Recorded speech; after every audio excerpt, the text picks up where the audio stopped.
So mythology is not just kind of crazy, simplistic stories made up by primitive peoples who don't have any scientific understanding. It is not that.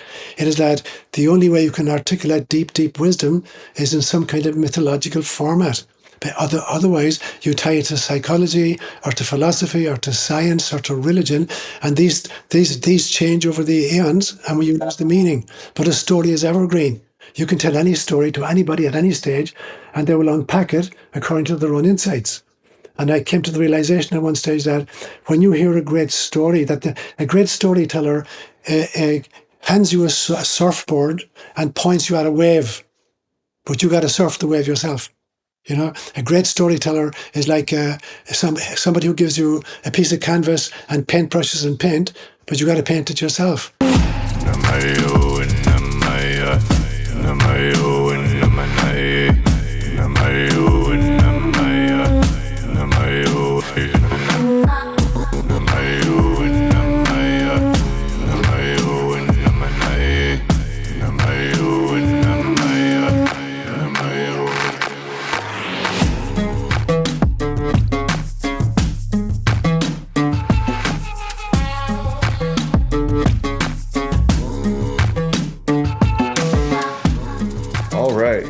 Father Seán, I am really excited to talk with you today. Obviously, we just spoke for a couple minutes before we hit go on this thing, and you and I seem to be very resonant and share a lot of thoughts about the nature of everything, of the universe, of what it is that we call the creator or God, and a lot of things. And I've heard you speak a few times. I've read some of your writing, and I'm like, man, there's so much resonance there. I was really excited to bring you on here. And so I know we're gonna get really deep into things. And first, I really want to set the stage because you seem to have worn a lot of hats in your life. And so I want to give anybody watching a thorough picture of the background here of the colorful journey that you've been on that's led to your current perspective and syncretic worldview. Anybody who's been watching my stuff or been reading my stuff now understands how much I really appreciate syncretism and just the drawing of parallels from different pieces of truth and from different cultural lenses. And I would love to just have an overview of your background and your story and your path and what led you to these deeper layers of truth seeking and contemplation. And, one of the things that drew me to you was also my own deep appreciation for the unification of science and mysticism outside of the dogmatic frameworks that are very prevalent in our world and societies today. So I'd love to hear in your words why the appreciation and emphasis of that notion came in for you, and just a bit more about your story and your journey that's brought you here. Thanks a million for inviting me, Donny. So I, obviously in this incarnation, I believe very strongly in reincarnation. And so we've been around, this is not our first rodeo, and nobody on the planet is on their first rodeo.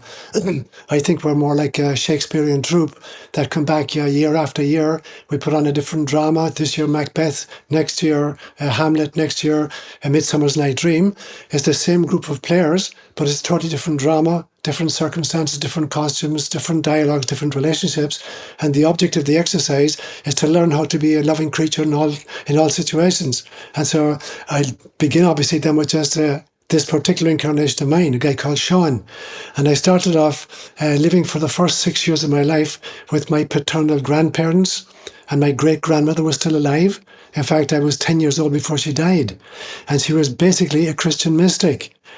We have a term in Gaelic which is called a choiloid, and the choiloid means a thin place where the veil between the mystical and the mundane is diaphanous, and you can walk through it and speak through it and see through it, and that's what the mystics do, obviously. And so, but she could do that, and she had an extraordinary devotion, particularly to what I would call the feminine face of God, or what she would call Mother Mary. So I would hear her in dialogue with Mother Mary many times during the day. And I presume this was the norm. Now, I was only privy to one side of the conversation. I couldn't hear what Mary was saying, but I could hear what my great-grandmother was saying. And so for the first 6 years of my life, I lived with her. And that was a huge influence on my own spirituality. Then I got moved to my maternal grandparents' home, and I was raised by a grandfather at the other side, whom I called Daddy Jim, and he was probably the greatest storyteller I've ever met in my life. So he filled me up with all the ancient Celtic folklore. And so for me then, I began to realize that, folklore or stories are the archived wisdom of a culture. If you really want to understand any culture, go to their mythology. So I invented another term years ago that I call mythish. And mythish for me is sacred wisdom articulated in story form. That the great storyteller or the great mythology is allowing you to surf the kind of the wave of your own imagination and to go trans-dimensional into many, many different dimensions. So I got that from both sides. My great grandmother through a Christian lens, and through my grandfather through a kind of a Celtic lens. So that's how I started off. And then I was always fascinated by science, psychology, and spirituality. So in my undergraduate major, I did a double major, pure mathematics and mathematical physics, and then spent 8 years in the seminary studying philosophy and theology and scripture. And then I went to Africa and spent 14 years in Africa, and then came to the States and did a PhD in transpersonal psychology. So for me then, the three great loves of my life are science, psychology, and spirituality. And so any situation I encounter, I try to kind of parse it through those three kinds of lens. So that's my kind of modus operandi when I'm faced with a question or a topic of any interest to me. Yeah, man, I love that so much. Quick side quest. I sat in a really amazing ceremony a few months ago with the Shavin Wachumero, and really that night it hit me on a new level what you just said regarding mythology. And he was telling us how these elders from the Andes like compacted this wisdom into these stories. He told like a 15-hour story that follows the life of these two characters, and he told us straight up they understood what they were doing, and that compacting the knowledge in this way in the form of story was the only way to make it time resistant, culture resistant, language resistant, and able to be received by both adults and children. I was like, whoa, a whole blew open a whole new understanding of mythological storytelling for me that I've been really thinking about a lot. And just like you said regarding the surfer and the wave, it's like, they understand that all they're doing is delivering a seed that you have to germinate within yourself, and that allows it to hit you in an encoded fashion that you must unpack, and it meets you where you're at. And that's why they're so potent and universal. And yeah, man, really, really appreciate that. And so yeah, that's quite a background. And so, yeah, a couple of more questions I'd like to preface our deeper conversation with regarding your background. First is, how did your work as a licensed clinical psychologist, like how does that integrate with your spiritual worldview and the work that you do now? And in your words, like, what's it going to take for Western psychology to integrate a more holistic understanding that clearly you've been led to now into our world in that way? Brilliant question, Danny. So part of the problem is that, unfortunately, the Western mindset for the last 250, 300 years is trying to reduce everything to kind of materialistic, scientific thinking. And so you take, for instance, the word psychology. From the Greek, psychology means the study of the soul. But the soul is out completely at this stage. Once you started with behavioralism and Skinnerism, and that kind of stuff, the soul got kicked out. And now it just became some kind of a wrestling with consciousness, and particularly just not so much the subconscious or the superconscious, but just consciousness itself, which they've never understood. And so one of the things for me was, I seed my dreams every night. I've been watching my dreams since 1979, and I see them. I'll plant an idea that I want some insight from my higher self or my guardian angel or God or whatever you want to say, and I ask for a definition of consciousness, because I've never found a definition of consciousness. And what I got in my dream was that consciousness is source-saturated self-awareness. Source-saturated self-awareness.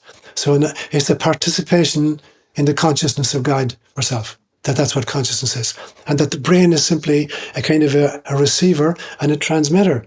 And so as you and I are talking right now, if there was a disconnect with the internet, you wouldn't cease to exist and I wouldn't cease to exist. So the technology is just transmitting electromagnetic signals but the consciousness that your consciousness and my consciousness are engaging in this dialogue, that's antecedent to the technology we're employing. And so we have to realize that, Western psychology makes a huge mistake by trying to think that consciousness is an epiphenomenon of neuronal activity. It isn't. The brain is simply a transmitter, and it's a reducer, not just even a kind of receiver.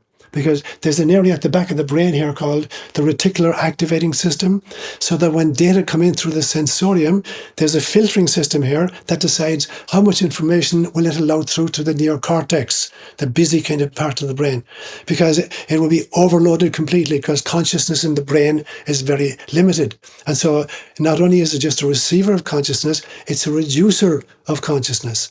And therefore, in order to get in contact with the greater consciousness, we have to learn to induce altered states of altered states. And, throughout human history, we've discovered lots of different ways of doing that. Plant medicine are very, very powerful ways of doing it. Meditation is a very powerful way of doing that. Liturgy is a very powerful way of doing that. And so we have to figure out then, how do we induce altered states of consciousness that give us higher and higher access to ultimate consciousness itself, to God consciousness. So when I think about psychology then, I'm much more interested in Jungian psychology, where there's a theory at least of the personal unconscious, the collective unconscious, and what I would say, the super consciousness, whereas behavioralism, misses the boat completely, or just kind of cognitive behavioral therapy. It's useful in some instances, but it's not going to go to the heart of the matter. And so when I think of psychology then, I'm talking about the study of the soul, not just the study of the neuronal activity inside in this little 3-pound wetware that I carry between my ears. Right. Yeah. I love that. And that helps set the stage definitely for what we're going to dive into. And also, I wanted to ask you, like, with your degrees in math and mathematical physics, I'm curious, before we dive into the universe and the creator and all the things, how has mathematical thinking influenced your understanding of all of this, of psychology or consciousness or reality? So for me, there's a huge difference between data and information. So for instance, data is just bytes. If I give you, for instance, I give you the letters, let me see, E, I, L, V. That's just data points. To create information out of that, you need to configure them together. And it depends on how you configure them. If you spell it as L-I-V-E, it's live. If you configure it as E-V-I-L, it's evil. If you do V-I-L-E, it's bad. And so data, have to be translated into information in order to be meaningful. The same with mathematics. If I gave you a list of kind of letters and functions, if I gave you A, B, C, X, and a few mathematical symbols like plus, minus, square root of, etc. And I throw you these, they're just data points, they're meaningless. But if I say to you, x is equal to minus b, plus or minus the square root of b squared minus 4ac over 2a, I've just given you the solution to a quadratic equation. So I've turned data into information. So that's the very important thing about mathematics, that it's a very powerful way of churning data into information. Now, the interesting thing is that there's more data delivered to planet Earth by sunlight in 5 minutes than is contained in all of the libraries on planet Earth. In 5 minutes. 5 minutes of sunlight. So light is the kind of the carrier of the data, and water is the storage of the data. And so the planet is 80% water, and our bodies are 80% water. And so we got this extraordinary storage facility, that allows us then to take the data and translate it into information. So to learn, how do we operate in this 3-dimensional reality? Or if we're in an altered state of consciousness, how do you operate in a 5th-dimensional reality? So for me, mathematics is this extraordinary connection between data and information. How you take the pieces and create the jigsaw puzzle of life. And from the very beginning, the great mathematicians, whether Pythagoras or whatever, they've all been deeply, deeply spiritual. Not just religious people, but spiritual people, because they learned how to kind of interpret the language of God, which is a symbol, mathematical symbol in particular. So for me, mathematics has been a really, really great source of a kind of mystical kind of movement for me. Watching an elegant mathematical, like say the Fibonacci series, and I see it throughout nature. Every term is arrived at by adding the 2 previous terms. So it's 1, 1, 2, 3, 5, 8, 13, 21, 35. So you get each subsequent term by adding the 2 previous terms. And what you see is that gets repeated in nature again and again and again. You look at a sunflower, and it's the seeds on a sunflower are arranged in a Fibonacci series in order to optimize access to sunlight. And so it's like mathematics is built into the very kind of foundation of the physical cosmos. So between mathematics then and psychology, and spirituality, for me, they're like that's the holy trinity of kind of investigation. Yeah. Wow. Yeah. It's always occurred to me too, like sort of like you said, that math is sort of the bridging language that can take that data and demonstrate the interconnectedness of it, possibly in a way that's not possible through any other medium. And it's interesting because the law of one, defines ascending densities, which it uses in place of the word dimension, ascending densities of consciousness as an aware entity within this density has the perception of increasing perception of the interconnectedness of the information surrounding it, which of course then equates to an increasing level of perception of the nature of the creator and the nature of itself as the creator. And so it's really interesting to hear it articulated like that, as far as being a language that demonstrates that interconnectedness of information, or as you said, synthesizes it from the data, the information. Really interesting, man. Yeah, last thing I was sort of curious about before diving into the meat and potatoes here is you spent 14 years in Africa, and I'm curious, if you want to just give a quick synopsis of what it is that you were doing there, and then if any specific wisdom traditions or practices from your time in Kenya helped to contribute to transform your worldview or synthesize all of these aspects of your background. So I went to Kenya at age 26 after 8 years in seminary training, and I'm good at languages. So I learned 4 African languages. I was already fluent in Gaelic and in English. And what I found is that every language is not just it doesn't just give you physical grunts in the real world to kind of point to a mountain or a tree or a kind of a table or whatever, but that every language actually is a very different perspective on life. And at the beginning of the 20th century, we had 7,000 languages on the planet. By the end of the 20th century, we only had 5. So every time you lose a language, you lose, a kind of a culture, you lose a cosmology, and then you have to import a different culture, a different language, and a different cosmology.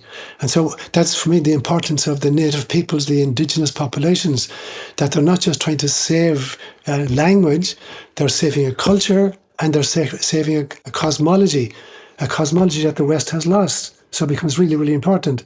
So in my time in Africa then, I got into learning languages and the proverbs. And I remember as a young boy in Ireland spending one summer holidays in a village in West Cork where Gaelic was still the spoken language. And I started collecting proverbs.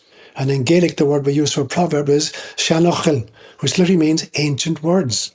And I would go around to all of the elders in the village and say, give me a proverb, and then tell me in what context you might use it. So I collected 432 proverbs over the course of the summer. But I remember one old man saying to me, he said, if Christianity had never come to Ireland, we could live according to the proverbs. And he was absolutely right. And when I went to Africa and I was learning the mythologies and the languages, I would say the same thing. If Christianity had never come to Africa, you could live according to your proverbs. And so for me, there was a huge difference between being a kind of a crusader and being a missionary. For me, a missionary is like what Jung would call it, a Gnostic intermediary, somebody who's so well versed in 2 systems that he can cross-fertilize them to their mutual benefit. And that my journey was to say, okay, here are the stories I know as an Irish Catholic priest and as a kind of a Celt. Now, you tell me your stories and let's see what emerges from the meeting of these 2 traditions. So that was my mindset, to kind of to mix the traditions and see what might emerge from this kind of cross-fertilization of cultures. So I did various kinds of jobs. I was a headmaster of a high school for a few years where I taught math, and physics. I was involved in community-based healthcare. I was involved in famine relief, and I was involved a lot in social justice. And that's actually what got me thrown out. After 14 years in Kenya, I had ongoing conflicts with local politicians who were really corrupt. And particularly in 1985 and 86, there was a very bad famine in the area I lived in. And I was bringing 3 lorry loads of food in every month to distribute to the local villages. And a local politician who was like an assistant minister in the government, like an undersecretary of state here, was using government troops to take the food from his own people, and he was selling the food. And so he and I clashed furiously at public meetings. And finally, I had a meeting with the president of the country, a guy called Daniel Toroitich Arap Moi, who was from the last tribe I worked with, and I was given 48 hours to leave. Basically, I was a kind of a security risk. So probably the saddest day of my life was the 20th of May 1986, where I got kicked out of Kenya and I boarded a plane for England. Yeah. Now, in fact, the good news was that I got to spend a year in England, where I studied Jungian psychology and hypnotherapy, and then came to the States and did a PhD in psychology. So every situation, really, you can harvest it for. I could get angry about it, and think, look what these bastards did to me, or say, okay, here's the next stage of my ministry in a totally different kind of a culture with a totally different kind of an audience and totally different kinds of needs. They don't need maize or flour or water anymore. They need something else.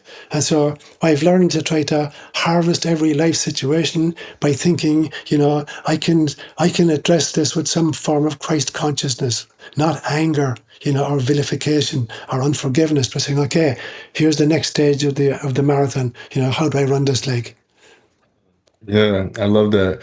Man, there seems to be a lot of points of crossover in just our areas of interest and the stuff that we find interesting. It's interesting when you were talking about the language. I've been talking about this a lot recently. It seems to be really hitting me on new levels since my last trip to Hawaii a lot. I became really fascinated with the Olelo language down there. And it's so funny you mentioned collecting these proverbs. While I was there, after a few were shared with me, I literally built a custom GPT to give me daily Olelo proverbs that I could think about while I was in Hawaii.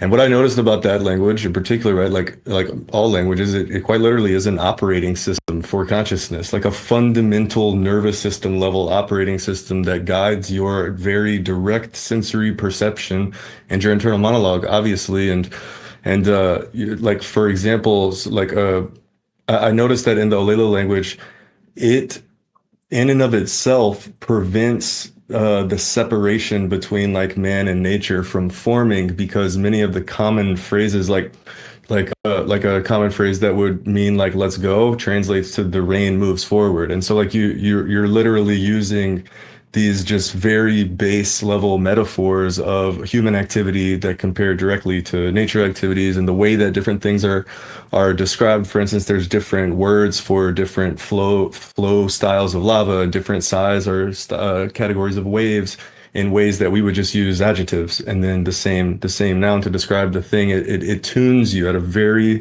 subtle level to be very connected and perceptive to minor changes and forces of nature in a way that doesn't do that, right? And then so speaking with Quechua people as well, like the same Wachimera I was talking about, something that he said that stuck with me was he's like, I don't like English because English makes me think, and he speaks English, but he said English makes me think in a straight line, and I don't like straight lines. He said Quechua makes me think in a spiral.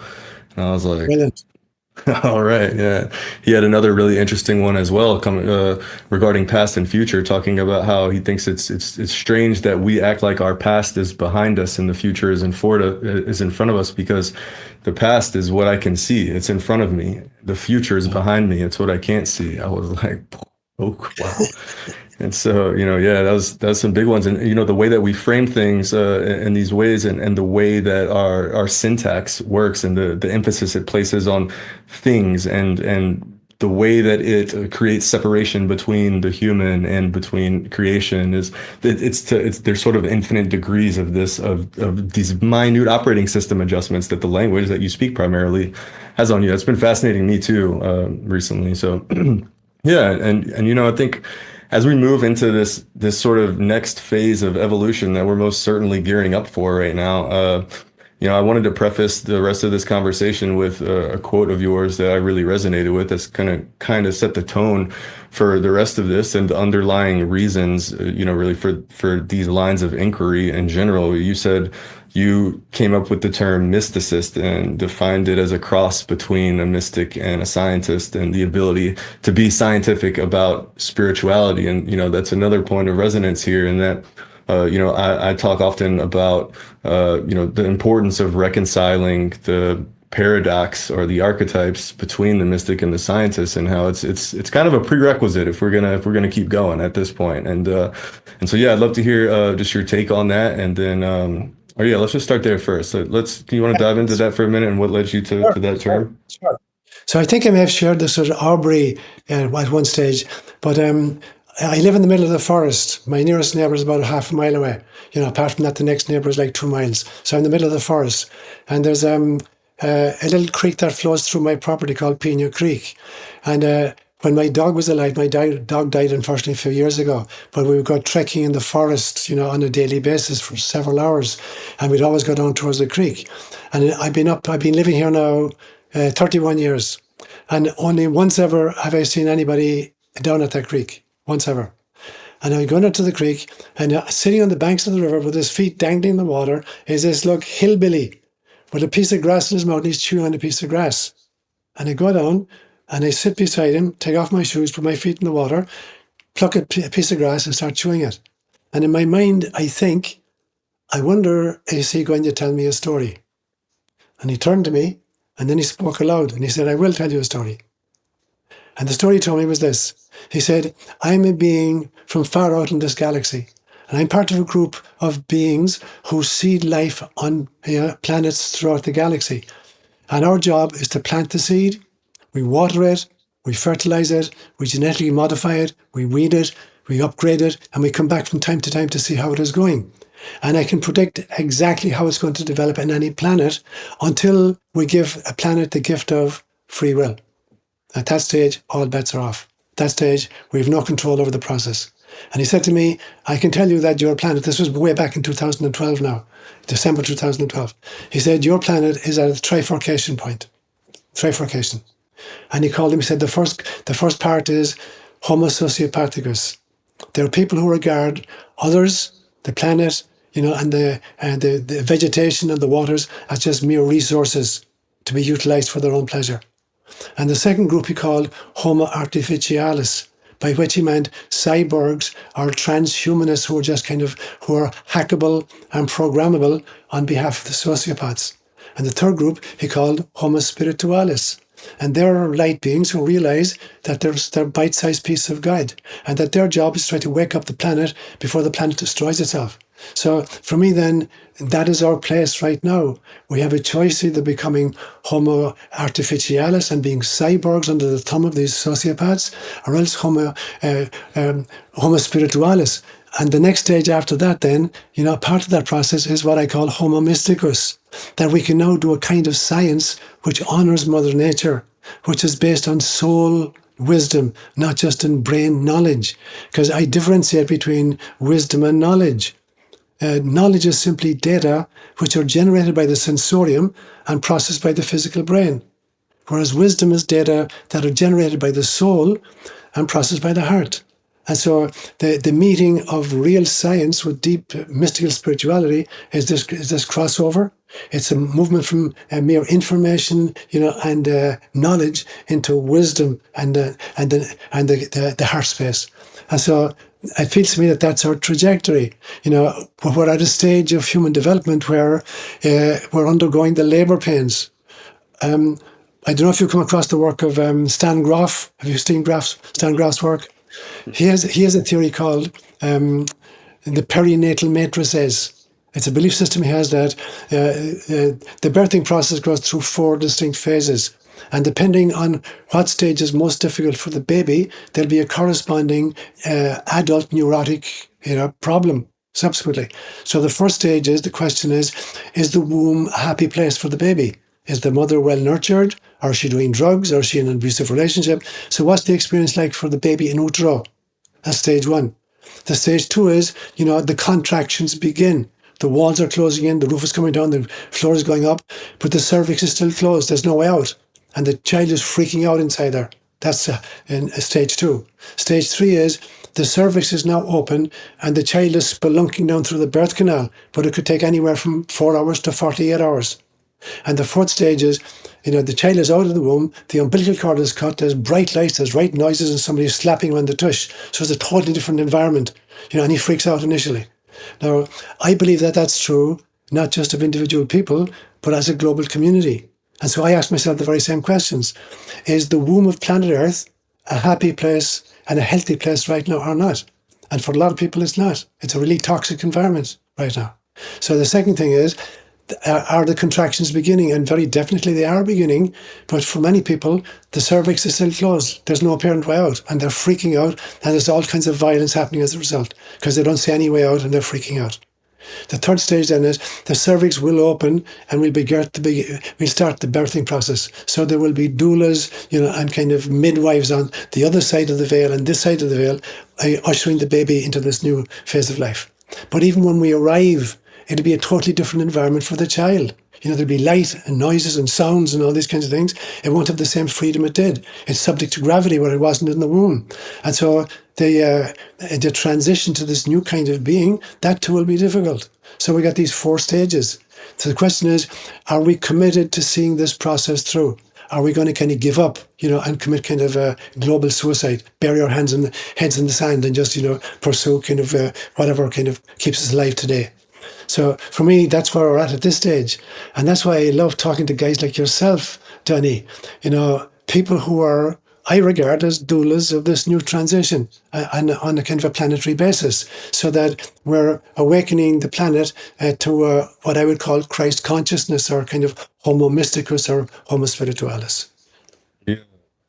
Wow. Yeah. I love that. And, that brought up something that I want to ask if you do you have interest or takes on these sort of larger cycles of time, like the precession of the equinox or the great year, or the notion of the yugas or the zodiacal ages? Because I have seen you mention your view of evolution and the quantum leaps and the idea of punctuated equilibria, or the notion that the fossil records actually seem to point towards these occasional quantum leaps or births in the case of what you were just talking about. Because my cosmology has led me to place a deep merit in the idea that we are spiraling around inside this sort of Russian nesting doll of cycles within cycles of time that contain within them these similar sort of rhyming archetypes of potentialities that open up within each cycle and that become the characteristic qualities or challenges or catalysts of life on Earth during that period of time. And according to Sri Rektaswar, who wrote the book The Holy Sciences, we're currently in the Dwapara Yuga, which is characterized by mankind's mastery of the subtle energies of electricity and magnetism. And in that process, which according to the book began right around the time of the Industrial Revolution, go figure, and in that process, we sort of lose our connection to the creator and our understandings of self as creator and all the things. And then, of course, that's the yugas. And then you have the zodiacal ages that carry with them these characteristics. Do you think that what you were just talking about is in alignment, or that we're following this sort of patterning cycle of this, sleep-wake cycle with these opportunities for growth in this way, or the opportunity to deny the growth? What's your take on those cycles of time? A hugely important question, Danny. And so I believe as a psychologist, when I'm working with clients, there are some people who go round and round and round in circles, and they make the same response every time they meet the same problem, and they're just digging themselves into a rut. So there are other people, when they meet a similar problem, they're spiraling. They're not going around in a circle, they're going in a spiral. And each time they meet the problem, they're dealing with it more and more adroitly. Now, I think that we live in a holographic universe, a fractalized holographic universe. And a hologram is an entity that contains the totality of itself in every one of its component parts. And a fractal is a pattern that repeats at an infinite number of scales. So I invented this term a few years ago that I call asymptotic spirals. So, an asymptote, if I give you a graph with an x-axis and a y-axis, and let's say this represents time and that represents change. So now if there's a line, the line represents the rate of change. Now, if it's a straight line, it means the rate of change is unchanging. It's the same rate of change every time. Every year, there's the same amount of change. If the graph becomes a curve, it means depending whether it's curving down or curving up, then the rate of change is different. But if the curve starts to go so steeply that it almost goes vertically, you reach what's called an asymptote. And now you're getting an infinite amount of change in zero amount of time. And that's what they then call a singularity. And now everything changes. So I believe actually that these extraordinary cycles within cycles, they're not just circular, that we're repeating the same pattern needlessly, but that there's, I call it an asymptotic spiral, that we're actually dealing with more and more adroitly, but at a kind of a physical, geographical level, that is happening in the planet. It's happening with the moon cycle or the sun cycle or the kind of the precession of the equinoxes or the yugas or whatever, and that each of them are cycles within cycles, but that we're heading toward a singularity. And in our conversation earlier, you had mentioned about black holes. I think, a black hole is a spiral which has been sucked inwards, in which all data, all information has been sucked, but no data is ever lost, or no information is ever lost. We know that from quantum information theory, that even a black hole in space doesn't destroy information. It archives information. But I think every black hole in space results in a white hole in space, which is spiraling outwards, which is a reconfiguration of the same information, but going to a much higher level of self-organization. It's what Ilya Prigogine would have called dissipative structures. This notion that if you're working on a jigsaw puzzle, you have 5,000 pieces, and now you've got 100 pieces left over on the side, and no matter where you try to put them, they don't fit, but you've got 100 holes in the jigsaw puzzle, and part of the jigsaw puzzle is all like buckled, and you realize, holy God, I put some pieces in the wrong positions. And now we have to have the courage to disassemble the pieces which are wrongly reconfigured and reconfigure them. And then at some stage, there'll be no extra pieces and there'll be no holes in the jigsaw puzzle. So what we've done, it's Shiva energy, the destructive force. Not that it's destroying stuff, but it's reconfiguring stuff. And that's, the notion of a black hole in space, sucking the information in and then spewing it out in a different configuration at a higher level. And that's true both of time and of space, that we're actually dealing with spirals, not just with circuits, not with just endlessly repeating circuits, and that it's a spiral towards, a singularity. And for me, for instance, the Christ event was a singularity. The birth of Jesus 2,000 years ago was a singularity. And we're headed for a singularity. The question is, will we destroy the experiment before we actually get to the kind of the liftoff period? And so it's an interdimensional shift. When you get a singularity, you're going from maybe 3-dimensional to a 4-dimensional or a 5th-dimensional. And that's the invitation of the birthing process right now. And that's why it's so important to kind of hold our soul and hold our kind of peace and go about this with deep, deep, deep mystical prayerfulness and deep, deep, deep mystical science, so that we can navigate, this wave and not get crushed on the beach.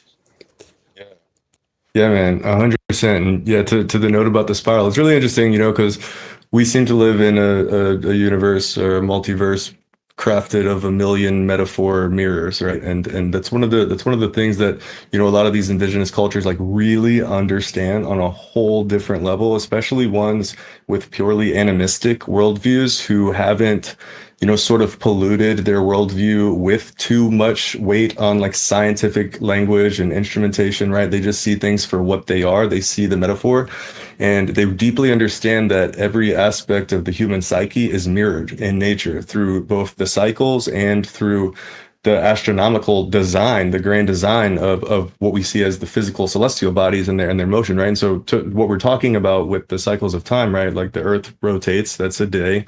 It revolves around the sun, which is also technically spiraling or helixing rather through space. It has a wobble on the axis that takes 25,920 years. You split that in 12, you get the 12 zodiacal ages. That's the great year, right? And then to your point about spiraling, it's also spiraling around the galactic logos, or the supermassive black hole in the center of the galaxy, getting closer and closer. And it's really interesting, because as like you said, you don't revisit the same thing, right? Well, they say history doesn't repeat, it rhymes. It's like that same, it's sort of similar potentialities according to these cyclical descriptions of these ages, right? it's sort of these archetypal potentials that open, that give catalysts, that set the grounds or for the play, the cosmic play that's playing out here. And yeah, it's really, really interesting to ponder how that works with the black hole situation, because as you were saying, right, there's these events that occur to be singularities that change everything. And from a physical standpoint, a black hole is quite literally the textbook definition of a singularity as far as we can understand it, right? And then also to an earlier point you were saying, right, about the data contained within the sunlight that hits us, right? Like a photon, light is fundamentally information carrier. That's really all it is at the most fundamental level. And so according to the cosmology of the law of one, what the black hole is consuming is the data contained within the light that enters it. And then, much like you were saying, a fractal or a feedback loop, right? My understanding, you probably can word this better than I can with the mathematics under your belt, but it's that fractal mathematics are really just a feedback loop where you feed the output of an algorithm back. And so if you have A plus B equals C, C becomes the new A, and it creates a feedback loop. And so that's sort of the nature. And what fractal mathematics, in my understanding, is that it's the same picture at every scale, but with very minute, infinite variations. So it's quite literally like the algorithm for infinity through these minute variations that are the result of that algorithm playing out. And that's what's always occurred to me in my understanding or interpretation of the law of one material, is that each of these black holes is a feedback loop, because like it's reinterpreting, or rather amalgamating, integrating the data of the light that it's consuming.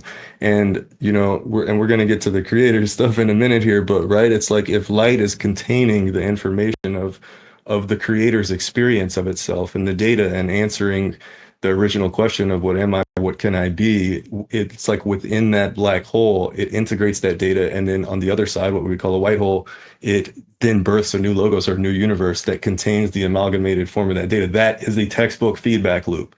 And that is aligned with both the sort of theoretical representation or the temporal representation and the physical representation of what's happening with these fractal algorithms that we see play out again in both the physical creation and in the psyche, the human psyche, which is another reason why it's kind of crazy that our society separates consciousness from creation like so brutally, and they think they're very sure about that, right? Like, and but yeah, it's a really interesting point of thought there, right? And so while we're sort of on the topic of holograms and the holographic universe, right? I wanted to circle to something that I've heard you talk about a lot. That another thing that's a point of resonance between us is the fact that and I think it's really important that we start switching our perspective to this, right? Like, you believe that ultimately God is the only thing that exists, right? And that everything that we experience is some emanation or articulation of God, right? Which is sort of a biocentric perspective, that there's this fundamental consciousness that is in some way this like sort of pure blueprint or cosmic algorithm. However it is that, to whatever degree it's personified in infinite ways throughout different cultures, right? But everything being that thing, or an immanence, or as the law of one puts it, a distortion of that source of consciousness. Of course, the word distortion meaning in its simplest terms, to take something and bend it out of its original shape, right? Like, or to collapse, right? Like the wave function of this. Or just tweak it. Yeah, exactly. Right. To bend it, to tweak it out of its original design. It's like, right. That perspective is super in resonance with my own and that of the law of one, which put simply states that every being, emotion, thing, event, situation is a distortion of this one infinite creator, which of course is ineffable. And it means that literally, like in the sense that the creator is an infinite field of probability or possibility, essentially the same simultaneous everything, nothing spoken of in various mystic traditions, what the Vedics would call Brahma, or the Hebrew mystics would call Ein Sof, like formless, boundless consciousness, and what a quantum physicist here in the West would call a wave function, which is like a field from which something can be condensed out of probability, or a pure ocean of possibility waiting to be distorted or condensed in such a way that a subjective perspective can be formed of it. But yeah, I'd love for you to riff on your perspective of what it means that everything is an emanation of God. I'm really I'm stoked to hear sort of your take on that, and also like what the word God means to you, because culturally it's become kind of a tricky one that I think that sometimes can how do I say, sometimes can like instinctually link people subconsciously to our dogmatic programming, and it can sometimes cause us to lose sight of the deeper meaning or like the pondering of our own beingness. Because I notice like as a whole that in our culture, many of us seem to put up this reflexive wall around that word or become possessive over it as we personify the concept to fit inside our often conflicting cultural narratives or whatever it might be, right? So I know that was a mouthful, but yeah, I would love for you to riff on that. Brilliant. You covered so much fascinating stuff there, Tony. So let me begin with this piece. I have a theory, what I call the 5 L's. You know, that ultimately there is only love, that God is love. It's not that God has love or experiences love, but that the isness of source is love. But that love births 2 kids, light and logos. So light for me is the kind of it is the stuff, the matter. So we know, for instance, from quantum mechanics that all matter is frozen light. It's biophotons. In fact, if you could release the biophotons in a single human body, you could light up a baseball stadium at 1 million watts for 3 hours. That's how much light is held within the human body. And so light is kind of is what gives us matter.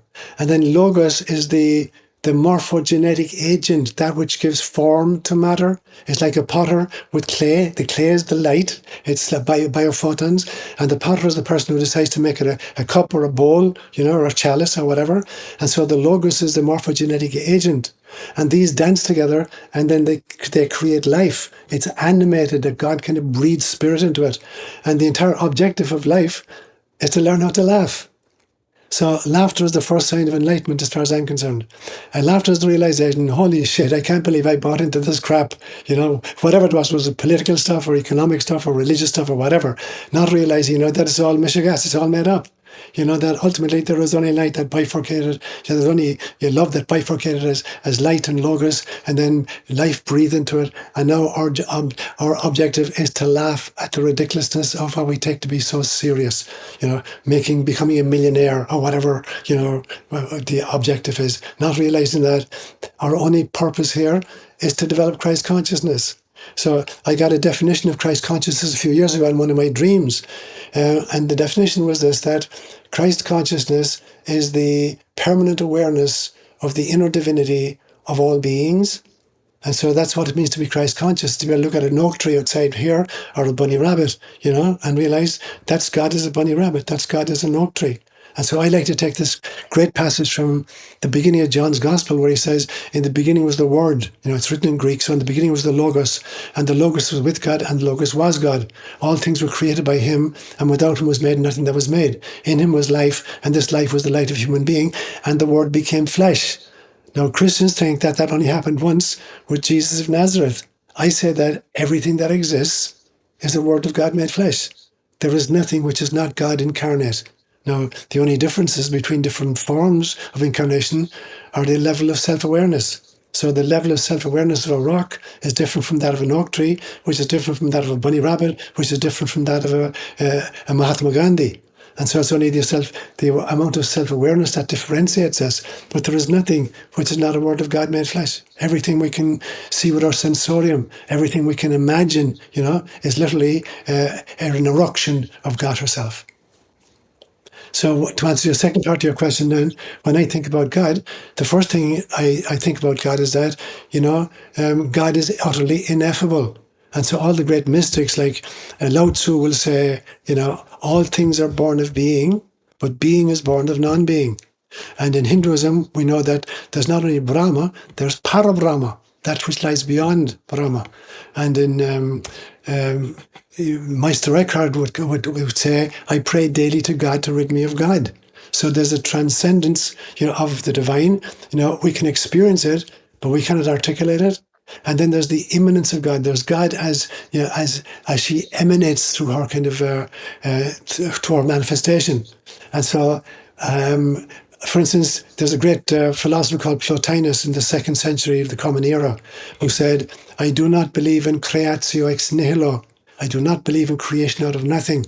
Rather, I believe in emanatio ab Deo. I believe in emanation from God.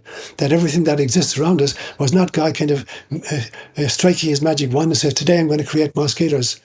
Tomorrow I'm going to create elephants. It didn't happen like that. That everything that exists actually is an emanation of source. And my favorite example was years ago, somebody gave me a gift of a bowl with a flower bulb inside it. And I have a penchant for killing stuff because I overwater it or underwater it. So she said to me, it's very simple. She said, stick your finger in the dirt. If it's wet, leave it alone. If it's dry, water it. And so I did. And after about 3 weeks, this huge big green stalk emerged. And I asked myself, did that stalk emerge from the bulb? And the answer I gave was, no, it didn't. The bulb did not create the stalk. The stalk is an aspect of the essence of the bulb. It's simply bulb manifesting as stalk. And about 3 weeks later, this beautifully big purple flower emerges. And I asked, did the stalk create the flower? No. Both of them are simply emanations from what's intrinsically the essence of this bulb. And that's so when I look at creation, whether it's a cosmological viewpoint of the entire universe or at, my own little forest here or my own physical body, I realize that everything is simply an emanation from source. And when I get that, I kind of realize I'm a bite-sized piece of God who volunteered for reincarnation. And so is everybody else that I encounter. Even my enemies are bite-sized pieces of God. And if I can recognize the divine in them, they're no longer my enemies, They're just different manifestations of the same Father. And so I think about God. When I think about God, I think about what God is not. God is not a lawgiver. God is not a person. That's one of the big mistakes we make in kind of a Christian theology. The idea that God is three persons in one nature. Father, Son, Holy Spirit. And the problem was that this was first articulated by the Greek fathers in the first 3 or 4 centuries of Christianity. And the word they used in Greek was prosopon. And prosopon literally means a mask. So when an actor came on stage, he'd wear a mask to indicate to the audience what kind of a character he's going to portray. So if it looked like this, it's going to be a comedy. If it looked like this, it's going to be a tragedy. So the actor is wearing a mask to clue the audience in as to what kind of a character to expect. And that's the word they used for the Trinity. Now, when that got translated into Latin, they translated it as persona. So when you think of persona, it means to sound through. So you've got a mask with 2 holes for your eyes and a hole here, and you're making sounds through it. So persona, sonar through. But then that became person, and it became personality. And now we think that, God is actually 3 separate dudes sitting on 3 different thrones in heaven, and that they're ontologically discrete entities. And that's exactly the opposite of what they intended. What they were saying was, there are various ways in which you will experience the divine. And when you meet the kind of alleged polytheism of Hinduism, it's not polytheism, it's saying these are the different ways in which you can experience the divine. But they're not ontologically separate entities, residing in the same physical space. And so I prefer to think about what God is not. God is not a person. God is not a lawgiver. God is not partisan. God doesn't have a favorite people or a favorite religion. God doesn't play favorites in any way. And so I love what Hinduism says, that neti neti, X. No, God is not X. Y? God is not Y. Z? No, God is not Z. So you have to use what's called apophatic language, the language of no, God is not X, rather than kind of cataphatic language, which claims to articulate who God is and what God had for breakfast.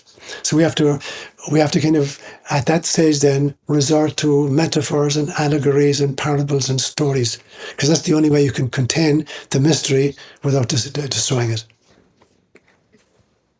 Yeah, there's a lot there, man. I mean, so do you think that where do you think it went wrong as far as our understanding of being able to digest and understand the importance and the encoded nature of these parables and not confusing them in ways that could lead to constant conflict and over hyperbolizing or personifying these sort of ineffable things, right? Because like in my understanding, it's we led this conversation with understanding God as a quite literally ineffable principle or fundamental, like foundationally ineffable, right? And so it would occur that a lot of our sort of orthodox religious breakdowns of this are the fruit of that ineffability and trying to bypass it through the use of language being literal and some of these mythologies, for lack of a better term,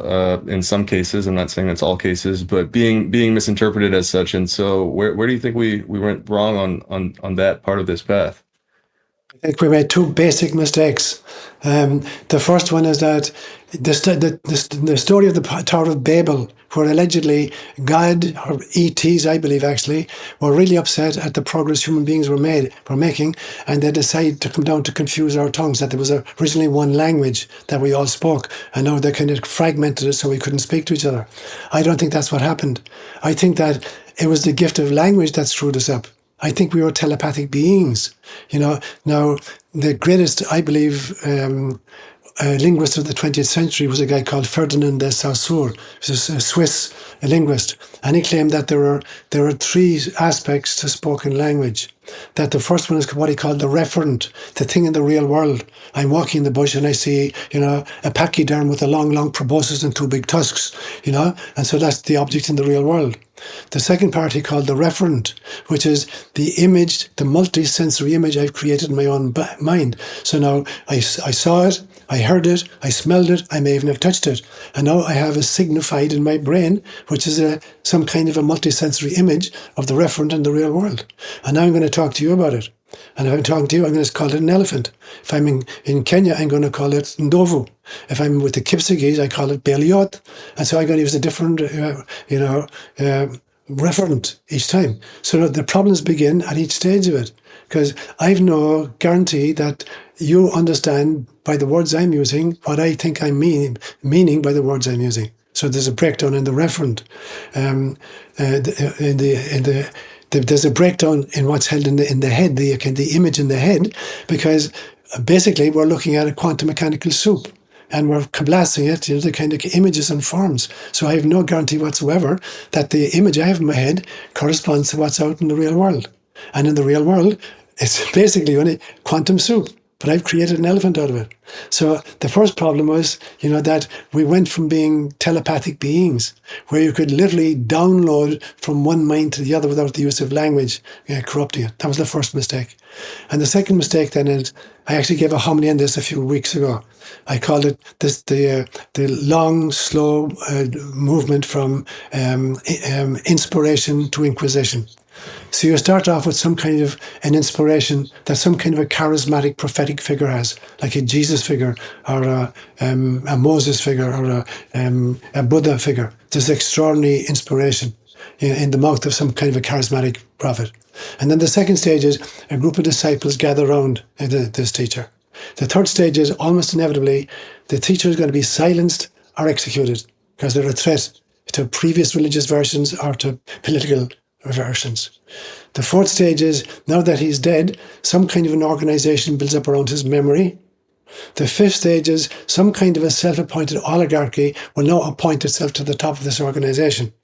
The sixth stage is they now insist on some kind of fundamentalist dogma. In order to be a member of our group, you have to believe X and Y and Z.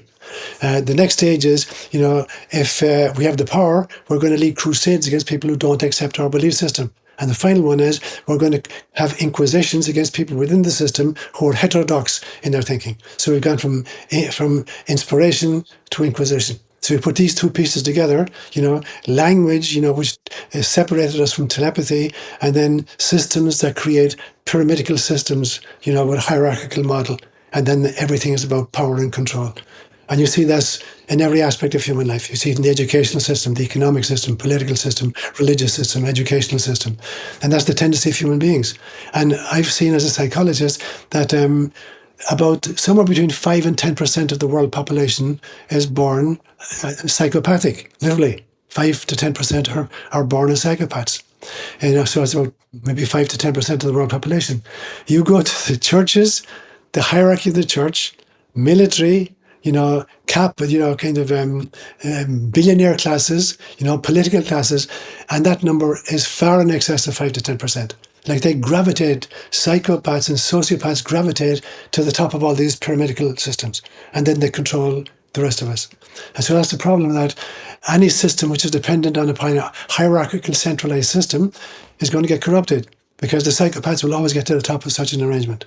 So I created actually a manifesto many years ago about the need to create small local communities, maybe we've found sociologically that if a community is greater than 150 members, people no longer know each other. They can't remember more than 150 names. And so it disintegrates and it becomes a kind of a hierarchy or a kind of an organization rather than a community. And so keeping communities under 150 where everybody knows everybody has to know their names, their circumstances, they're living in the same area. And so small communities like neurons on the brain kind of interfacing with each other, that the future of medicine, the future of education, the future of kind of entertainment, the future of spirituality is small local communities just interfacing with each other rather than these mega churches. Yeah. Yeah. Oh man. Yeah, there's a lot there.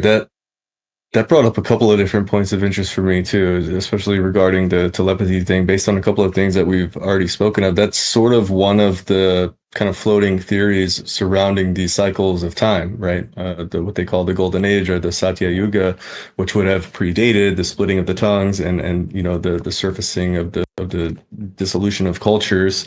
It's really interesting. It also reminds me of the ceremony that I referenced earlier about the elders who had really understood what they were doing in compacting this knowledge and this wisdom in the form of this storytelling, right? So if you combine that with what we've mentioned regarding the reincarnation cycle, which as we were speaking of before this, it's like the work of people like Dr. Ian Stevenson. At this point, it's like we can just basically go ahead and call that some level of proof based on the work that he's released and published. And so for anybody who might not already be on that train of thought, but it's really interesting in that the people who are sort of right. So if we view the Yuga cycle as this sort of sine wave of the awakening and falling back asleep of humanity, it would occur to me that the people who are at the top of the wake cycle, right, like pre-flood, like the last Satya Yuga, who are condensing this wisdom, who are projecting it into the future, understanding that it's the only way, as I said, to be time resistant, culture resistant, language resistant. It almost seems like it's this game that you play with yourself, right? Because if they're on the reincarnation cycle, you're sending it to the sleeping version of yourself in the future part of the bottom of that sine wave, right?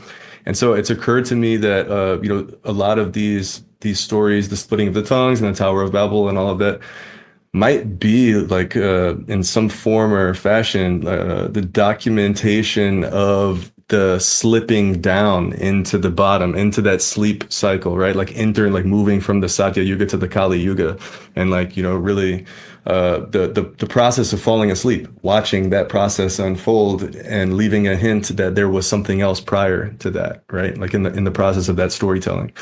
And so, yeah, that's a really steep point of interest for me and something that just blew my mind when I kind of pieced that together. I was like, wait, hold on. If I put all these pieces together, then what they're really doing is condensing this wisdom for a future version of themselves that they know is going to be asleep because they understand at the top of these cycles, right? What's coming. And so, yeah, that's really, really, really been interesting to me. And also wanted to talk to you. I can't remember exactly what it was that you said, but you brought DNA into my mind, and the Word of God tip, right? And so I have a never-ending fascination with DNA, and you speak of sort of all of creation as the Word of God, and that's really resonant for me as well. And yet I've also sort of always viewed DNA as, or rather us, as the Word of God as well as it pertains to physical life and DNA, because I kind of view DNA as this medium that is speaking us into being through a syntactical language of sorts that is quite literally a language in the sense that the DNA and the RNA itself, codes for the language, but the language consists of amino acids, which would be like the letters, which are then strung into peptides, which are like words, which are then strung into proteins, and then which are like paragraphs, right, or sentences that are then folded into 3D geometry that create this richly functional paragraph that then weave the story of the lens through which an entity experiences creation, like its body and its sensory perceptions and limitations. And it's a really fascinating thing, right? Because in that viewpoint, once we kind of apply all of the scientific language that we have in the West here to DNA, if we haven't reconciled that polarity between the scientist and the mystic archetypes, it can be really easy to allow the sort of scientism perspective to reduce the magic that is DNA to some random molecular machinery, and it can lose the sheer caliber of magic that can be found in the big picture, that this invisible, double helixing, incredibly efficient linguistic code is quite literally 3D printing us into being every millisecond of our existence and never stops doing so, as well as dynamically adjusting its expression and switchers via epigenetics to align our realities with our belief about it, like constantly. And so it in and of itself seems to be a feedback loop. We're talking about feedback loops, right? And so that's always been sort of the thing that pokes out to me as far as us ourselves being a form or iteration of the word of God thing, right? Is that something that you ever think about, or do you have any interesting takes on DNA? We seem to have a lot of overlapping interests, so I'm sure you do. That was a fascinating spiel you just gave for the last 5 minutes, Danny. Brilliant, Oh, brilliant thanks. articulation. Yeah, brilliant articulation. And so we know, for instance, that the DNA is a double helix. It's a spiral. So we get the same idea with the spiral there. And when I hear people talking about that the DNA 80% useless kind of stuff, junk DNA, for me it's a ludicrous statement. There's nothing junk about the kind of the cosmological design. It may be that facets haven't been articulated yet, but they're there, embryonically there. And I think then as well, I remember listening to an American astronaut who's been interviewed from space, a medical doctor, and one of the questions he was being asked, are you guys doing any medical experiments in space? He said, actually, we are. And he said, what are you discovering? He says, one of the things we're discovering is that the alleged DNA, when we begin experimenting with it in space, outside of gravity, parts of the DNA articulate themselves that aren't articulating here on Earth. And what it said to me was that's because we're space beings. We literally are space beings. The composition of the human body is basically, the explosion of the first generation of stars that scattered itself throughout the cosmos and then constellated into the second generation of stars, of which our sun is a member. And so literally we're built of star stuff. So it doesn't surprise me that in outer space, that aspects of the DNA would articulate themselves more easily than they can down here on Earth. But I think that often, DNA is waiting for the appropriate environment, the kind of the consciousness evolution, in order for human beings to appreciate the gifts which lie inherent in what's possible in the DNA. But we're not going to be given the gift. You're not going to give a box of matches to a 2-year-old child. So you're not going to allow the full expression of the DNA to a culture which is, capable of nuclear holocausts. And so we have to kind of pace ourselves and realize that the DNA, for me, the kind of the expression of the DNA, an epigenetic expression of it, has to go pace to pace with our moral evolution and our spiritual evolution, and therefore with the mysticist evolution. That then and only then can we pace ourselves into kind of articulating other aspects of the DNA which heretofore have lie hidden. But the total possibility of being divine beings in human form is contained in the DNA when we learn how to unpack it. Yeah, no doubt. And it really speaks on the arrogance of scientism to assume that 96% of the language of life is an accident and a junk. It's Francis Crick.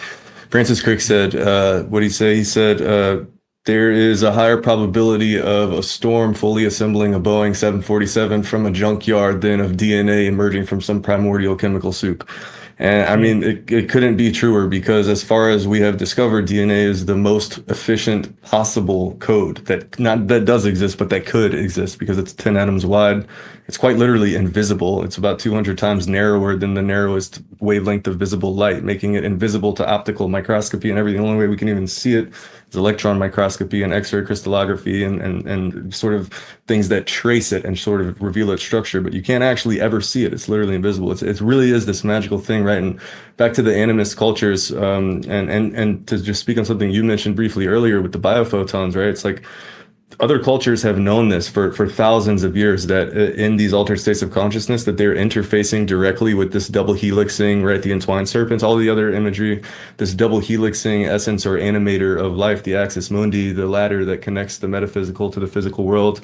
And it's really interesting. I recently made and posted a video about this, and really rabbit holed when I first began having a series of experiences with ayahuasca in my younger 20s, where I was interfacing with what was very obviously my DNA, but it was doing this thing where it's sort of like focusing my eyes through a window or looking behind something, even though my eyes are closed for these visions, where I would be seeing something play out, a subconscious memory, a memory from my past, a trauma, like a traumatic thing from childhood, a trauma that happened to my family members, not even me, that I didn't, very strange. But when I would refocus my eyes, I would see the double helixing DNA like dancing dynamically. And what I got the direct felt sense was occurring was that it was the DNA that was projecting the visionary content outward. And I didn't have any explanation for this for the longest time. And so I finally found the book, The Cosmic Serpent by Jeremy Narby. And he was sort of the first one to postulate that what's happening in these experiences and why the DNA theme is so strong is that that these molecules, these plant medicines, are actually sort of reconfiguring our visual cortical processing to allow us to perceive the data contained within the biophotons that are constantly emitted by our DNA. And fundamentally like allow the information and the stories and the memories that they contain to enter our awareness with closed eyes, right? And that led me down a really crazy rabbit hole of discovering that the human eye is actually capable, they showed us in 2023, of detecting a single photon. So even though the biophotons that are being emitted are very low amplitude in comparison or relative to our environmental light, we actually have the hardware to be able to detect them, and all it would take really, right? And this is another reason why, most likely why extended darkness also catalyzes these deeply visionary states, because you're sort of removing the bright environmental light that otherwise would everything's relative, right? Would make this biophotonic emission be far too faint to perceive. And so really interesting as well that, to the whole like light and transmission of data information is that our DNA actually also absorbs and holds photons, borderline bending the laws of physics. And it does so efficiently that researchers are actually using light to write data onto DNA strands now, and it's very efficient. And so it's very likely actually be our digital storage medium of the future because of its efficiency. You can hold petabytes on a couple of grams of DNA when it's properly encoded.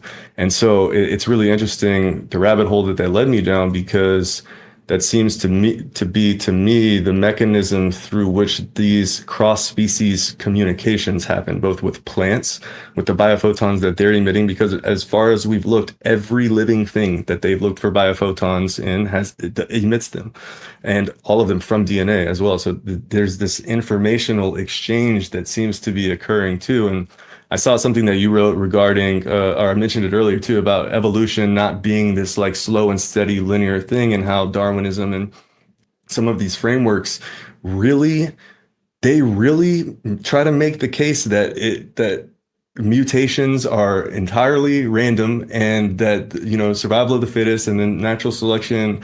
Of course, these things are true to a degree, but I mean, for me personally, and I know this comes from a somewhat scientifically underinformed perspective, but when you look at some mutations that occur and some genetic variations that occur that give such unbelievable function that seems to be a direct representation of, again, a feedback loop, like a feedback mechanism within us, that it would occur that could be another mechanism for these biophotons to be communicating with the DNA and catalyzing a mutation that would give a stronger chance in the future to this organism's offspring, based on an understanding that it or its sensory organs or whatever is encoded potentially within the memories of that non-coding DNA. That's not this tiny fragment of that language that's printing its physical being into manifestation, but rather containing and processing these memories and operating systems and all the other information contained within these photons, and allowing for the exchange of these things. And the last thing I'll say that I found really interesting is Ayahuasca tends to be specifically more commonly inducing these DNA related experiences, although I have had it with psilocybin and other ones as well, but ayahuasca is known for this.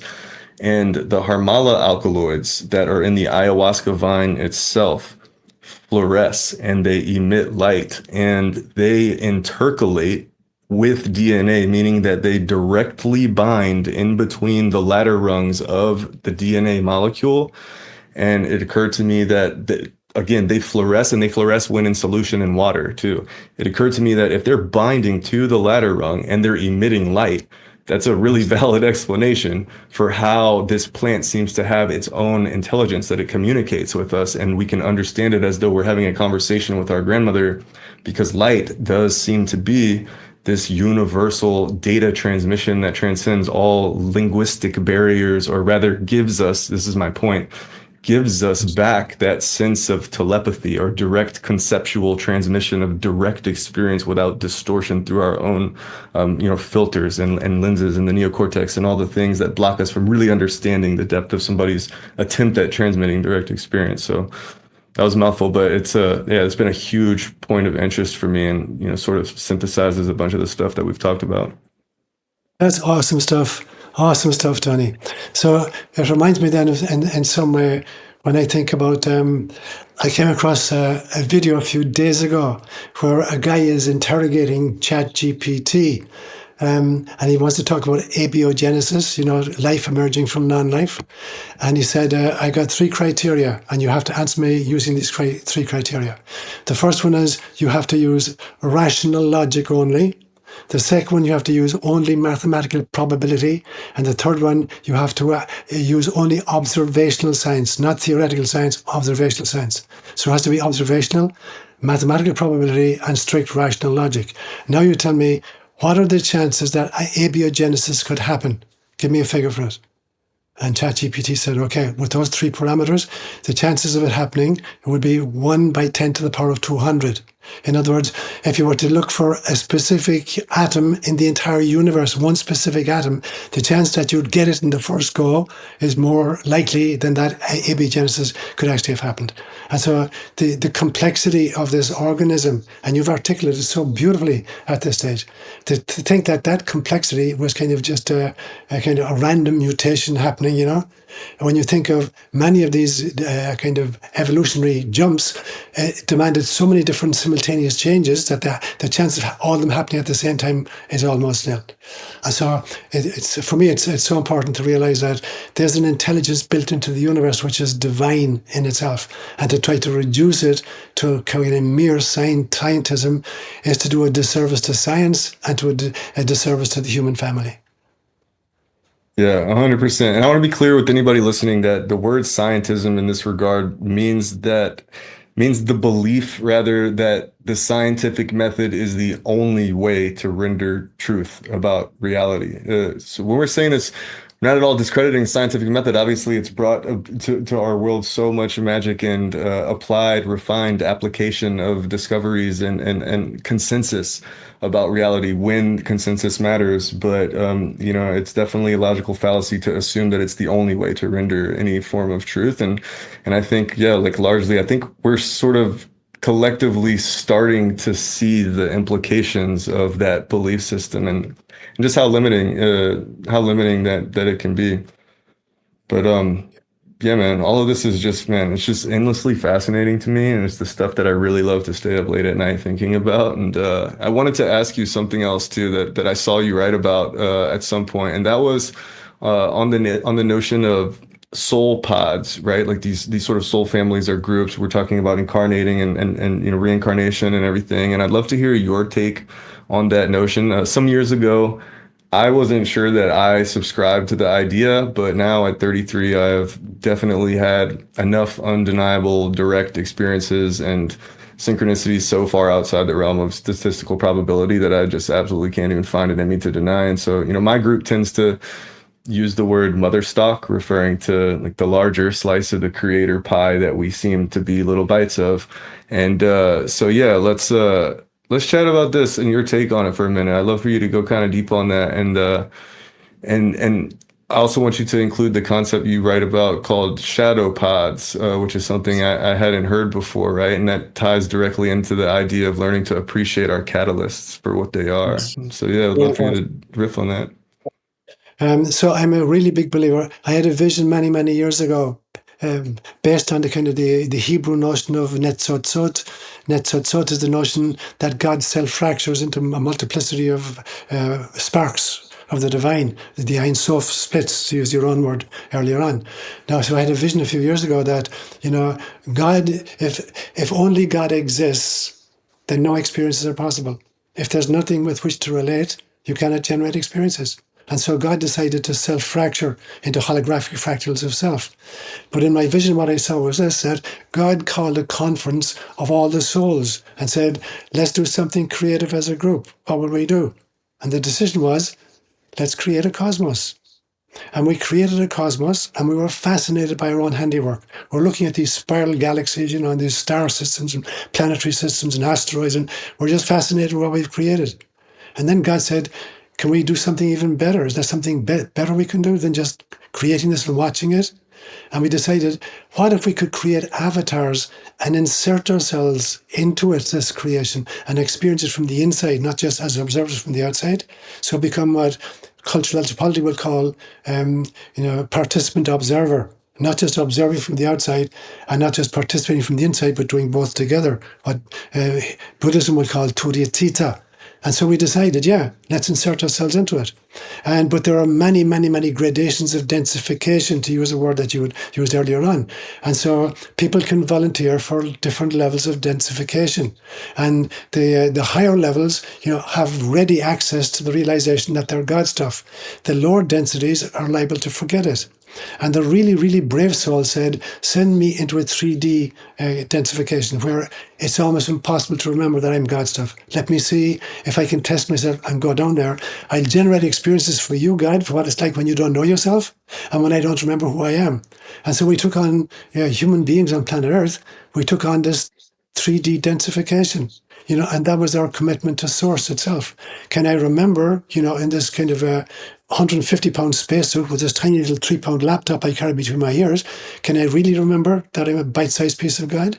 And can I awaken the Christ consciousness in myself and others? And so that was the journey. And in order to do that, we created what I call soul pods. I call it preconception contracts, that groups of souls migrate from incarnation to incarnation. It's like a Shakespearean troupe. This year we'll put on Hamlet. Next year we'll put on Macbeth. Next year we'll put on Midsummer's Night Dream. It's the same group of players, but we're playing totally different dramas and different roles.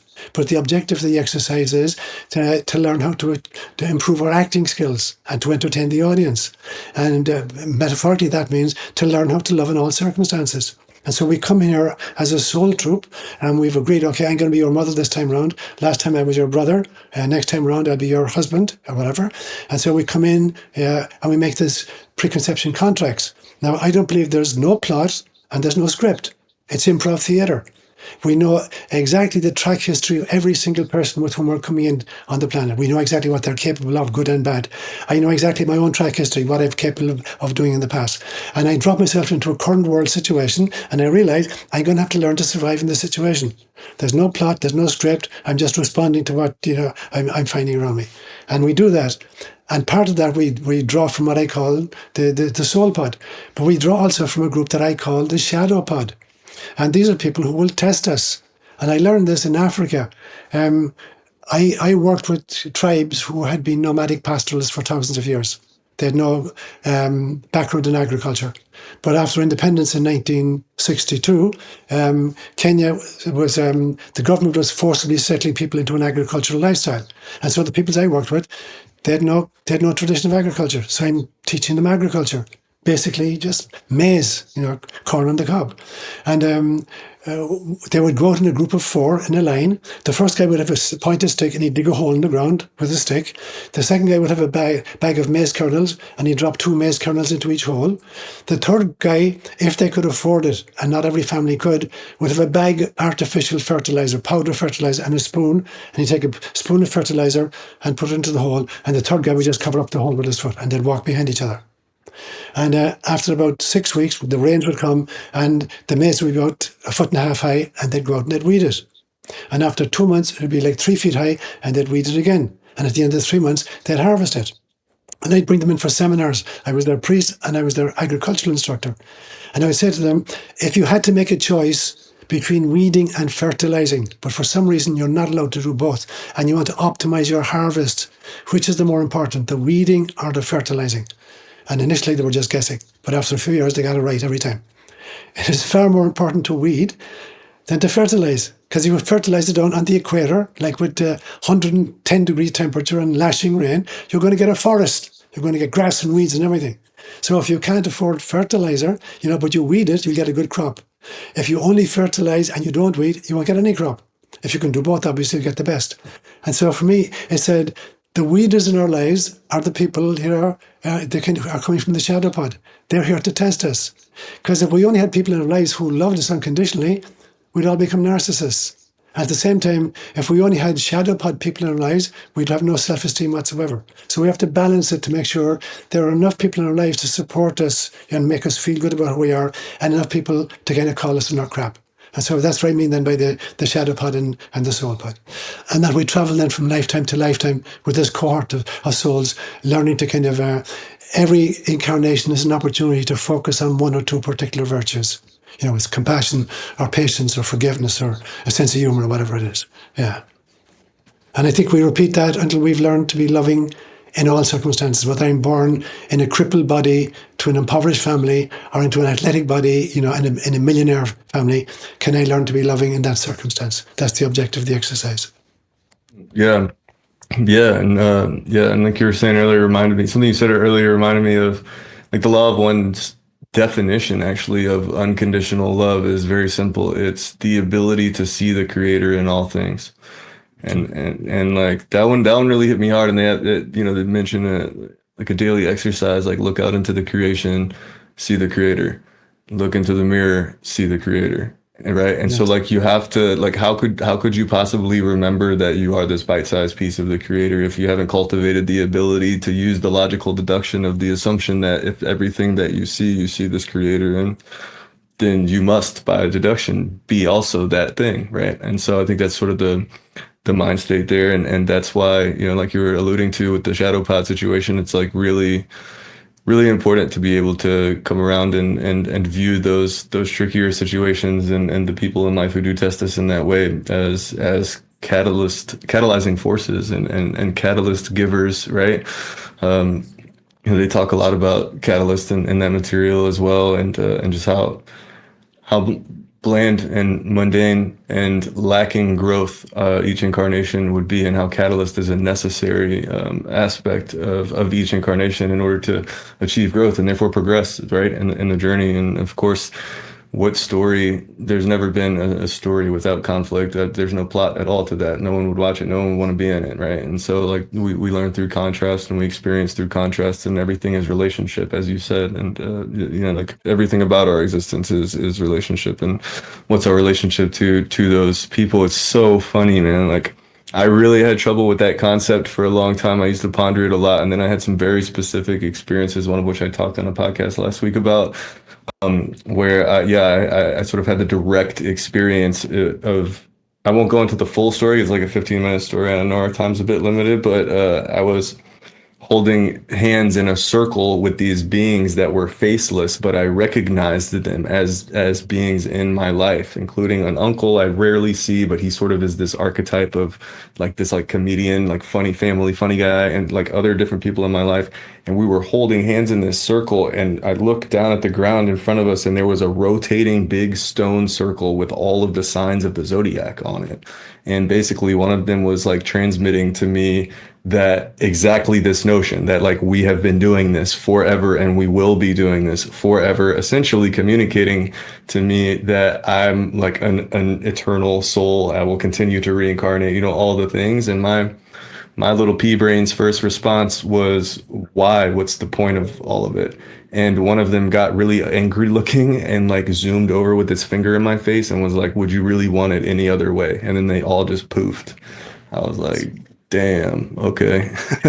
That one hit me pretty hard for me. But yeah, it's so fascinating, like I think that yeah, once we sort of cultivate the eyes to see and the soul level recognition, which I think does require that certain level of opening of the heart to see the mirror that is other people, and you recognize these certain just outside of chance, reflections in people, and that, from the way you met them to the role that they play in your life, the role that you play reciprocally in theirs, and all the things, it just becomes exceedingly obvious, and I'm really grateful for the people who in my life who I've recognized as these people. I'm not sure I would have made it this far without them, if I'm being honest. And so, yeah, I appreciated your explanation of that. And yeah, and it's really interesting because these are the people, to sort of move to the next question I wanted to ask you, like these are the people who I congregate with in like moments of really deep prayer and, really deep ceremony and really deep communion with the creator in that way. And that's another reason I'm so grateful for them, is it's really special to be able to drop in that way in nature. Here in the swamp in Louisiana, we have these yearly ceremonies and all the things, and check ourselves, remind ourselves, are we doing it? Are we following the curriculum? The spark that we got last time we did this, are we listening to the instructions? Am I radiating in my world, in my life, into my reality, into the collective, like what I agreed to last time I was here? And it's a system of checks and balances that only we can provide for each other, and so that led me to just want to speak with you about like what prayer means to you. I would love for you to just talk about prayer for a little bit. And yeah, let's do that. I would love to just hear you riff on what that word means to you and why it's important. So the first thing is I differentiate between prayer and meditation. So for me, meditation is the transcendence of God, initiating a dialogue with the immanence of God. And prayer is a conversation initiated by the immanence to address the transcendence. And so that for me is the differentiation for me. But when it comes to prayer then, for my PhD dissertation, I actually what was at that stage, that was 1990, 92, 93, I set up the largest double-blind randomized experiment on the effects of intercessory prayer at a distance on self-esteem, anxiety, and depression. I had 507 people involved in the study, and I pre-tested them all on self-esteem, anxiety, and depression, and then we ran through the experiment for 3 months and then post-tested them. And so there were 90 people doing the praying, and there were about 400 odd who were being prayed for in 3 groups, 2 experimental groups and 1 control group, and nobody knew which group they were in.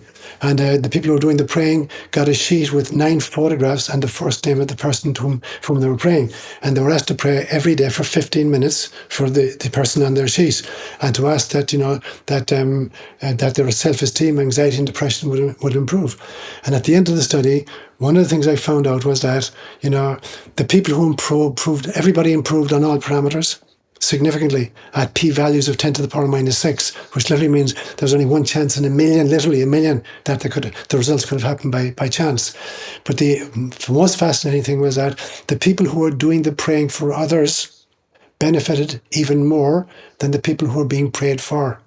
That the exercise of extending yourself on behalf of somebody else, of kind of reaching out in compassion to other people, had a greater effect on the person doing that praying than the object, the target group. So that was fascinating. So for me then, when I think of prayer, there are kind of 6 stages to the process. The first thing is, before I'm going to pray for, say, a family member who's being diagnosed with an illness, the first thing I have to do is I have to totally cleanse my heart of all, anger or unforgiveness or whatever. I have to be coming from a clean heart. So the first stage is clean my heart. Otherwise, I'm radiating energy from somebody from a polluted source. The second thing is, I then have to fill up my heart with compassion for the other. The third stage is I have to direct what I call laserized intentionality. So I have to really focus, have an idea of the person for whom I'm praying, their circumstances, and what I have in mind for them. And then the fourth thing is, I have to realize, this is God's gig. That I can do what I can do, but ultimately this is part of their life contract, and it's going to come out the way it needs to come out. And that whatever that is, I'm going to back off and let God make the final outcome. So for me, prayer then it's a scientific endeavor. a spiritual endeavor to which there's a science. And the science is self-emptying, which in the scriptures is called kenosis, emptying the heart of any evil.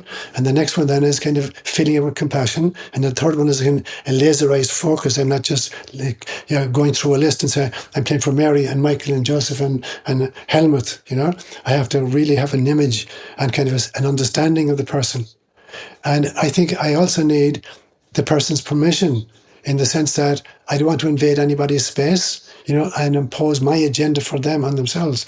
So I'm going to say, if this is in accordance with the will of the person to whom I'm directing this prayer, let it be effective. If it's none of my bloody business, don't send it. And so for me, there's real science to prayer. Yeah.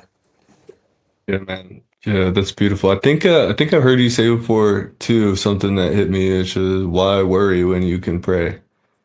Yeah. Was that you? That was you, right? Yeah, Exactly. yeah, Because it's God's gig. Ultimately, it's God's gig. yeah.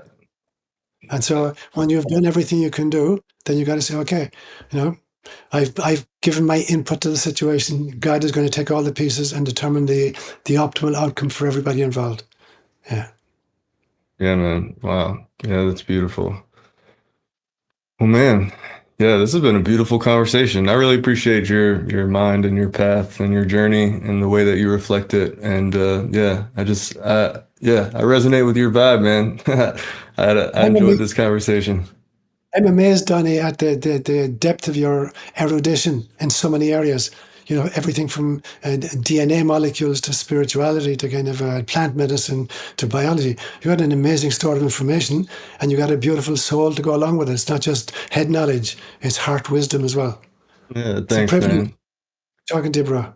Yeah, likewise, man. Thank you so much. I feel the same. Yeah, I'm what I'd like to believe is healthily obsessed with these things. Like I said, man, it's endlessly fascinating. I can't get enough of just, you said, man, what was it when you were speaking of inference and sort of the Greeks and the man, I don't want to butcher this, but you were talking about how like the incarnational sort of rules of the incarnational game actually was part of that was like inference, right? And detecting the emerging patterns and like understanding the patterns. You want to riff on that 1 second before we reel this in? Because I found that really, really fascinating. I think the essence of education is repetition and feedback. We learn stuff by doing it repeatedly until it becomes kind of motor memory. And the second thing is feedback.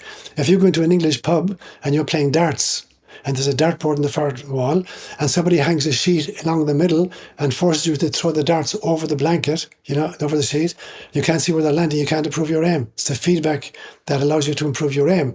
And that's the whole, for instance, the notion of sin. Sin is a feedback mechanism where you miss the mark, so you now know how to aim your arrow differently. So, and perfection, in the Greek New Testament, the word that's used for perfection is telos. When Christ says you must be perfect, as your Heavenly Father is perfect, the word that's used is telos, from which we get the English word teleology. And teleology means to be attracted toward a goal. So perfection is not a stainless steel sinlessness. It is a radical commitment to the purpose for which I incarnated. No matter how many times I fall, I'm going to pick myself up and still head for the target. And that's what perfection is. And so that's the feedback mechanism, so inferring from my own mistakes and from the feedback of the results, what the next step is going to be. And the realization that, it's God's gig. God loves me. God is welcoming me home. I'm like a 1-year-old baby, and the father is walking away from it and say, come on, you can walk. And the little child stumbles and falls, and the father says, no, you can do it. And the child picks himself up and tries again and falls a second time.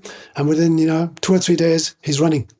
Not only is he walking, he's running. And that's what the Father is encouraging us. Keep moving forward. I'm not upset by your mistakes. I'm only fascinated by the fact that you're learning to walk and learning to run. Yeah. Yeah, 100%. Especially if the whole design of the game in the first place is that we are providing an experience for God to learn about itself. through us, Exactly. right? Like I sort of tend to picture us as a receptor. Like that's the only kind of way I feel like I can personify God in a way that makes sense for me is well, okay, that makes sense if I'm a receptor in the brain of it, you know? And so that's just sort of how I move through life, is like picturing that I'm contributing to, in some form or fashion, to the creator answering the question of like what it can be or become, and that we all are, obviously. And yeah, what a beautiful journey, man. Yeah.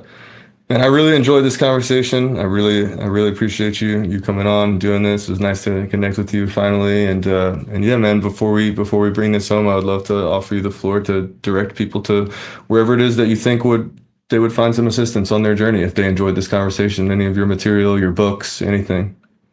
I think firstly, look around for podcasts like Donny. I'm serious. Look around, look for these people, because they're bringing the tribe together. The tribe has to find itself. You know, we have to kind of gravitate towards the frequencies of love and compassion. You know, and there are precious few places and precious few people who are doing that. So ferret them out. You know, for my own personal little piece of the puzzle, the last book I wrote was called "Setting God Free." Moving beyond the caricature we've created in our own image, and to say where I put God on trial for crimes against humanity, and had a prosecution and a defense. So that's one source. The other is my website, which is it's called spiritsandspacesuits.com. So all of my material, homilies and lectures and stuff, they're all up there for free. Everybody is welcome to them. Yeah. Yeah, and all the links will be in the bio. Thank you, everybody who's tuned in and watched this. I really enjoyed this conversation. I hope you guys did as much as I did. And yeah, thanks again for coming on, Father Seán. I really appreciate you and the work that you do and have done. And yeah, hope to speak again soon, man. Thanks. Namaste, everybody. Yeah. Thanks, Don.